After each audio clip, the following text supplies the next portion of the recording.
Hello everyone, welcome to another process video today. This is the layout I'm working on. It's a 6x8 pocket page, more photos from Prague. And the only thing I have picked out so far, other than the card, which I know I want to use because it matches well with this, is this. And I printed this from the Project Life app. I just chose a gray background, typed in what I wanted. My camera would focus, it says truly exceptional, and then printed it out. So I know I want to use that. And I've done another one of these videos recently where I said, oh, I kind of feel like I'm in a rut and I need to kind of spice things up a little bit. I'm there again. So I'm doing a pick 3. And what that means is that I am picking 3 things out of my stash in general that I don't tend to use a lot. And I'm going to find something that I can use. So here's the first thing is I have this bag of epoxy pennants that I made years ago with a tool that isn't even made anymore. I don't believe it's from a company that went out of business. So I have all of these in there. I have to use something from there. Then I grabbed out my little container of like die cuts and embellishment things. So this bag, it has to be things that all have words. These don't necessarily have to. They can have numbers. They can just be plain whatever. But I have to pick something from there. And then I have this, which is cork. So I will make my own cork embellishment. And I picked it because I thought the color might work well, like with the walls in here. I don't know exactly how that's going to go. Normally I'll like stamp on it and then punch it out. So I'm guessing that's what I'll make, but you never know. So the first thing I did was I went into the epoxy pennants, and tried to find something that might work, and I pulled out these. I was hoping I had 3 because I like odd numbers better to do a visual triangle, but I only have 2 of this style, so it's kind of a bummer, but I'm gonna see if I can still work them in because I like that it's got kind of a grayish brown tone on the background, and then it's got a little bit of foil in there. And since these are the crown jewels for the Czech Republic, it's kind of fancy, and so I thought, well, maybe I could do something like here and over here, or here in this dead space. I just noticed in this picture, that's gonna irk me, there's a reflection of a guy right there. I wonder if I can cover that up somehow. This is certainly not big enough. Maybe if I do the cork, or maybe if I find one of these, I can cover that up a little bit so I don't see that. All right, I have pulled out 3 things that I'm considering.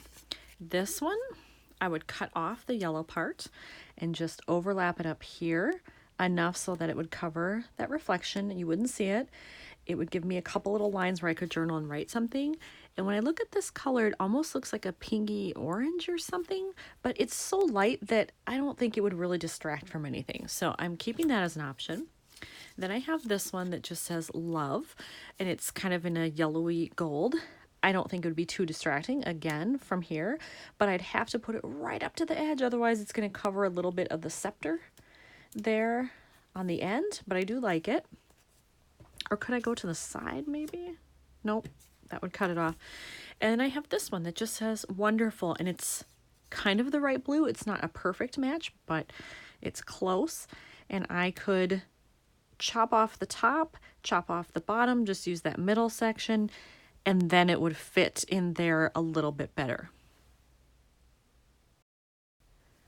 For this spot, I've decided to go with this, and I am going to cut off the yellow portion, and I will keep that because you never know. I might be able to use that for something else, so I'll put it right back in the pile there. And then I have this left, so I can take it and line it up where I want it. So I will have to cut off a little bit more, but that definitely will cover that reflection. I don't mind if this shows over here. I just don't want to see a weird face in there. So I can cut it down a little bit more, make sure that's covered up and so that it fits just above the scepter, and then it'll be good to go. For the epoxy pennants, I think I'm going to use this one here and overlapping this piece just a little bit, and I'm going to put another one either here or here. I like them further apart, but then they're both in the left hand corner, and I'm not sure how I feel about that, so it may end up over here instead, but we'll see. Okay, I have the epoxy pennants attached. I just used glue dots to do that. And I decided to go left hand, right hand. Even though they're fairly close together, I just like it for a design aesthetic better than the other way. So I'm going with that. Then I think before I figure out what to do with the cork, if I can pick this up here, I think I'm going to use this. And it'll be on one of these photos. It's almost going to have to be this one because there's dead space here. Here I would cover up something and I really don't want to. And it kind of blends into that gray. Oh, I could do it here. Here or here. No, I think here. I like it better there. And it'll cover up some of those people, which is great. So that's where it'll go. So I attached the phrase, put in a mini staple, and now I'm going to work with the cork. And this is a variety pack, so they aren't all the same. I'm going to just show you the differences in here. I'll show you the front. I got this on Amazon a while ago, but it's made by EK Tools. And this is just, I don't know how else to describe it, but that's what it looks like in case you want to see if you can still order it. But so I have this style, which is kind of a bigger type of cork pattern. And then I have this one, which is a pretty tight knit type of cork here. That's the same as that. And I think, where's the in-between one? Ah. Oh, here we go. That one is even wider.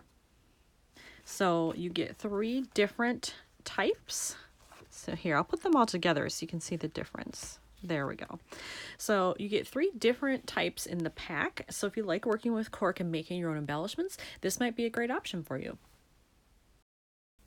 So in the spirit of stretching myself to use things I don't normally use, I've used both of these before, as you can see, but I've never used this style. So I think I'm going to force myself to use this one.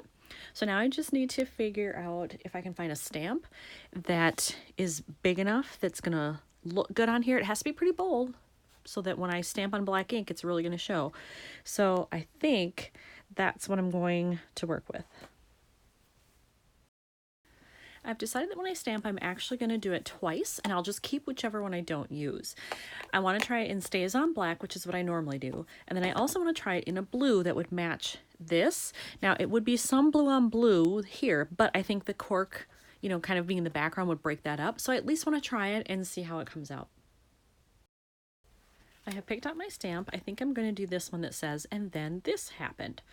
I thought that would be kind of cool because we just walked in there. We didn't realize that the crown jewels were in there. So that was kind of a surprise. So I figure I'll do this and I'll try it in both inks and see which one I like better. And this is actually, I don't think it says or does it. Oh, it does. This is a set by Technique Tuesday. Going Places. It's from 2014, so it's old, people. But you might be able to find it somewhere on the internet. Here's how the stamping turned out. It definitely showed it better in the Stays On Black than in that blue. And this is the blue. It's the Dapper Denim from Stampin' Up. So I think maybe if I had used more of a deep navy, it would have shown up better. I'm still going to punch it out and keep it, but I think I may end up going with the black on this one. There is a little bit here, and so I just think it might show up better, but we'll see. I have a 2-inch punch. This one is from Marvy, and I'm just going to slide it in there and get it positioned about even where I want it and press. And you do have to press fairly hard to get it to go through the cork, but it does work. So here are both pieces. This is what it looks like with the black. I think I would put it down here. It definitely shows up well, but I'm not sure how I feel about it because I don't really have any other black. Let's see that one. I think I actually like this one. I didn't think I would, but I kind of like that it's a muted blue and it's almost a bluish gray. It almost feels like there's a little gray in there because of this cork background. So I think I'm actually gonna go with this one, and I'll just keep this one for something else. One of the best things about this cork that I ordered is also that it's self-adhesive. So you just take this off and then you can put it right on your card. All right, I adhered to the cork, so this one is done, I think. So here's the left-hand side. Didn't actually do anything to that photo. dressed up this card a little bit. And then on this side, I have a little spot where I can journal a little something when I'm ready. Added the phrase label, nothing on this photo, but it's done. So pretty simple, but it forced me to use some things I don't always use, which is awesome. And it's completed. Another one done for Prague. Thanks for watching.